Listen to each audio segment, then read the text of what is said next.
Assalamualaikum warahmatullahi wabarakatuh. Waalaikumsalam warahmatullahi wabarakatuh. Sahabat Kuas TV yang dirahmati Allah, berjumpa lagi dengan Ana Rania di acara Ramadanku, Ramadan bersama Kuhas.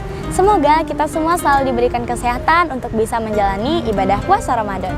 Kali ini kita akan berbincang tentang permasalahan seputar Ramadan bersama Abah. Assalamualaikum Abah. Waalaikumsalam warahmatullahi wabarakatuh. Ananda Rania. Apa kabarnya Abah? Sehat, alhamdulillah. Ananda sehat. Terima kasih atas kesempatannya bisa hadir di acara Ramadanku, Ramadan bersama Kuhas. Iya, Ananda. Rania mewakili sahabat Kuas TV ini Abah. Iya. Ada pertanyaannya Abah yang Rania Silakan tanyakan, Ananda. Abah? Pertanyaannya itu kira-kira gimana Abah? Boleh nggak musafir itu? Kapan waktu untuk musafir untuk berbuka puasa Abah? Baik, ya. Dalam Al-Quran, Ananda Rania dan pemirsa yang dirahmati Allah, faman kana minkum maridan aw ala safarin fa'iddatun min ayamin ukhra. Jelas dalam Al-Quran.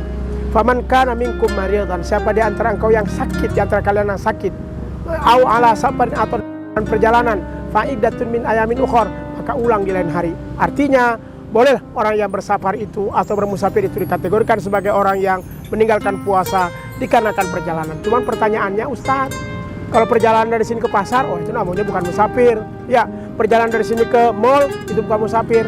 Ada jaraknya menurut ulama. Ada yang mengatakan sampai 77 km atau ada yang mengatakan jarak 80 km atau kurang lebih sekitar 14 sampai 17 mil perjalanan yang dilaksanakan. Maka dia boleh untuk tidak puasa. Kenapa? Karena masyakkah. Karena yang namanya safar itu bagian daripada masyakkah, kesusahan. Maka Imam Syafi'i membolehkan untuk tidak berpuasa, diulang di lain hari. Cuman lagi-lagi ada syarat-syaratnya.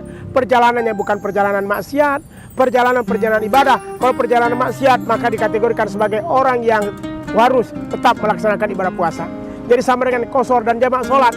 Ya, kalau perjalanan maksiat maka sholatnya tidak sah dijamak dan diqashar. Tapi kalau perjalanannya untuk betul-betul, ya kalau bahasa sekarang ini mudik atau mungkin melakukan perjalanan yang memang untuk beribadah kepada Allah, hal ini adalah boleh untuk mengqashar, boleh untuk menjamak, dan juga boleh untuk meninggalkan puasa dan diulang di lain hari. Jadi Ananda Rania, silakan. Karena jelas dalilnya, safar, mereka yang musafir boleh untuk tidak berpuasa. Namun tadi ini tergantung pada konteks musafirnya. Ya, karena sekarang kan banyak, Ustadz, kami kan suka JJS nih, jalan-jalan sore sambil nyari bukaan. Ini kan jalan-jalan juga, bukan jalan namanya itu. Karena secara dalam fikihnya jalan itu ya harus dengan jempuh jarak yang jauh, dengan keadaan yang cukup masyakkah, susah payah, karena kondisi yang tidak memungkinkan untuk berpuasa, maka itu dibolehkan untuk tidak berpuasa. Begitu Ananda Rania. Jadi bukan sembarangan perjalanannya, bukan sembarangan musafirnya, tapi ada syarat-syarat dan ketentuan yang ditentukan dalam agama kita. Begitu Baik, Ananda Abah. Rania. Jadi kalau kita itu harus perjalanan lebih jauh dan tidak untuk berbuat maksiat ya Abah? Ya, jadi jauh dan memang bukan untuk maksiat. Kalau jalan jauh, misalnya pergi ke, maaf ya, mungkin ke Hawaii untuk bermaksiat, maka apa yang dilakukan tidak sama sekali diterima oleh Allah SWT. Sholatnya pun tidak boleh dijamak, puasanya pun tidak boleh ditinggalkan. Kenapa? Karena perjalanannya maksiat. Jadi kalau perjalanan ibadah boleh. Kan ada nih, memang sengaja nak keluar negeri atau keluar daerah untuk bermaksiat atau untuk menjudi. Misalnya pergi ke ke satu tempat yang memang untuk menjudi, ini tidak boleh. Kalau tujuannya untuk maksiat, maka apapun dilakukan tidak diterima oleh Allah SWT. Tapi kalau tujuannya untuk betul-betul bermusafir dengan maksud perjalanan yang jauh dan masyakkah, maka ini boleh untuk menjamak sholat dan juga boleh meninggalkan puasa. Begitu Ananda. Baik Abah, kita lanjut nih Abah pertanyaannya. Tafadhol, silakan Ananda. Gimana kalau kita puasa di negara yang mataharinya terbenamnya lebih lama Abah? Baik, Misalkan di Norwegia, Finlandia, dan lain-lain. Ya, kita tahu pemirsa memang ada beberapa negara yang puasanya panjang. Kalau kita standar, ya, ada beberapa ada yang 9 jam, bahkan ada sampai 22 jam, 24 jam, artinya hampir seharian mereka tidak makan untuk melaksanakan itu. Bagaimana dengan kita apa? Nah, kalau kita tergantung di mana tempat kita berada. Di mana kita berada, di situlah kita ikuti puasanya. Jangan pula misalnya kita berada di Norwegia yang sekian jam, kami ikut Indonesia pada jamnya, tidak bisa. Kita harus ikut sesuai dengan setempat, sama dengan sholat. Ya, ketika kita sholat misalnya di Jambi kita ngadap sini, ketika kita berada di mana kita harus tetap melaksanakan sholat sesuai dengan ketentuan yang ada di tempat tersebut. Jadi artinya ketentuannya tergantung pada tempat di mana kita berada. Ketika kita berada di Kutub Utara, berarti kita ikut gaya puasa Kutub Utara. Ketika kita berada di Amerika, kita ikut gaya puasa di Amerika. Waktu-waktunya pun kita ikut itu. Jangan ikut jam kita. Kalau ikut jam kita, Ustaz, lah buko kami. Tidak usah jauh-jauh. Abah pernah ke Papua ya, jarak Papua dengan Jambi itu 2 jaman. Abah di sana sudah masih sudah sahur, makan, di sini sudah pagi.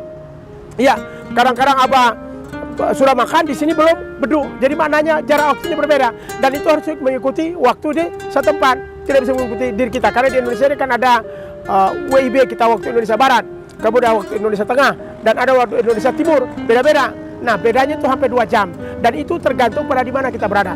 Ketika hari ini kita berada di sini, maka nanti kita berada di satu tempat. Di situlah kita mengikuti konteks di mana kita berada untuk melaksanakan puasa. Jadi tergantung pada di mana kita berada, Nanda. Kalau Nanda Rania kebetulan berada di Norwegia, ikut gaya puasa di Norwegia. Mungkin pemirsa ada yang puasa di Kutub Utara, ikut gaya puasa di Kutub Utara. Mungkin yang puasa di Mekah, ikut gaya puasa di Mekah. Mungkin ada Ananda yang puasa di Thailand, silakan ikut gaya puasa di Thailand. Artinya dimanapun kita berada, disitulah gaya puasa yang kita laksanakan sesuai dengan waktunya dan keadaan. Jangan ikut waktu kita, karena memang beda kondisi waktunya. Begitu insya Allah. Baik Abah, jadi kita tuh mengikuti gaya waktu negara masing-masing. Ya, karena dalam agama kita Ananda tidak menentukan jam. Hanya dibilang bahwa min khaitil abyad ila khaitil aswad, dari garis putih ke garis hitam. Itu dalam agama kita tidak ada disebutkan 12 jam, sekian jam, tidak. Jadi hanya min khaitil abyad ila khaitil aswad. Nah, di satu negara itu bang siangnya ada yang panjang, malamnya ada yang pendek. Maka itu kita ikut konteks daripada negara tersebut. Jadi bukan mengikut jam kita, tapi mengikut jam di mana kita berada dalam berpuasa. Begitu Ananda Rani. Baik Abah, terima kasih Abah. Sama-sama Ananda. Penjelasannya itu sangat bermanfaat sekali bagi kita semua, Ya. terutama bagi Anda pribadi. Baik pemirsa, demikian perbincangan kita pada kali ini. Tunggu kami di episode selanjutnya. Jangan lupa like, share, and subscribe. Ana Rania pamit undur diri. Wassalamualaikum warahmatullahi Waalaikumsalam wabarakatuh. warahmatullahi wabarakatuh.